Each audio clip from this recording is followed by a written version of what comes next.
Welcome back in to the Sports Source. This segment brought to you by Medic Regional Blood Center. I hope you've noticed the spot that they've got running for Medic this week. It is a great example of the great things that they do, great things that you allow them to do. When you give blood, you save lives. Visit their website today, medicblood.org. So important. All right, guys, random question here. Is there anything to be learned from all of this? I think there are lessons to be learned. But if you're Tennessee, what are they? I mean, are coaches and athletic directors not going to be scared of the way they deal with writers and the media? Or people inside these buildings going to be saying, just walk down the hall and talk to me, don't email me? Are there lessons to be learned? You got to agree. I've got one. Hire a search firm and have that search firm come and present you with about 10 burner phones and says you're just going to use these. True. That's not. That's not silly. Seriously, if a search firm had done all this work, could we, Freedom of Information Act, get the search firms? Only if they emailed it.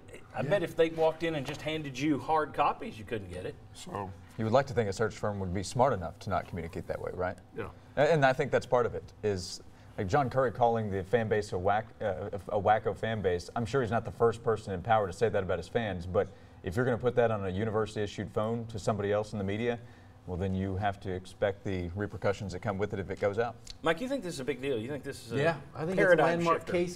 And to your point about the search firms and how they choose to communicate, the candidates that they sent John Currie were on his personal email. They were not on the university email. So technically, those shouldn't have even been available for an Open Records Act. And I still don't understand why they are put out there. Well, one thing I was looking up before the show, John, is open records rules and laws are different from state to state. For example, Alabama, there is no set time they have to respond to Open Records Acts. That's why we didn't know about all of Nick Saban's violations the first 2 years. They stalled that for 3 years. Georgia recently changed their laws. Kirby Smart, a part of that, to protect open records requests so that they could veil what was happening. And one of their legislators actually said, if this helps us win a championship, let's do it. So I wonder if there's going to be some people in Tennessee going, let's take another look at that open records law. I still just wonder how his personal Gmail emails got in there. I don't know I wonder if because it was sent, he opened it on a university computer perhaps, or perhaps he said, hey, go ahead and put it out there. Right. To me, that seems odd that one got out there. I'm sure the Alabama athletic director probably wonders that too. Josh, yeah, and Paul Johnson down at Georgia Tech. Josh, you think initially the response will be, yeah, I'm going to be smarter in how I communicate. But will they keep that up? Yeah, I think there are lessons to be learned, but are they actually going to use those lessons moving forward? That's the question. There was actually a message that John Currie had sent to other coaches, be careful how you communicate, on a story that was done.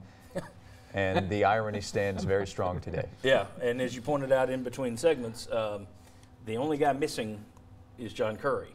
All the other people involved in all these emails and texts we read, they're still here. And lessons should have been learned with all the buyouts that you showed that they were paying more than a decade ago, yeah. And now you're paying out more than $10 million in buyouts. Well, now that we've completely had speaking of paradigm shifts, for years we've been doing the show, and the response has always been no search firms. Now, okay, search firms. All right. When we come back, what to do about Holly Warlick? And do you feel better or worse about Tennessee's end to the basketball season now that Loyola Chicago is in the Final Four? Come on back.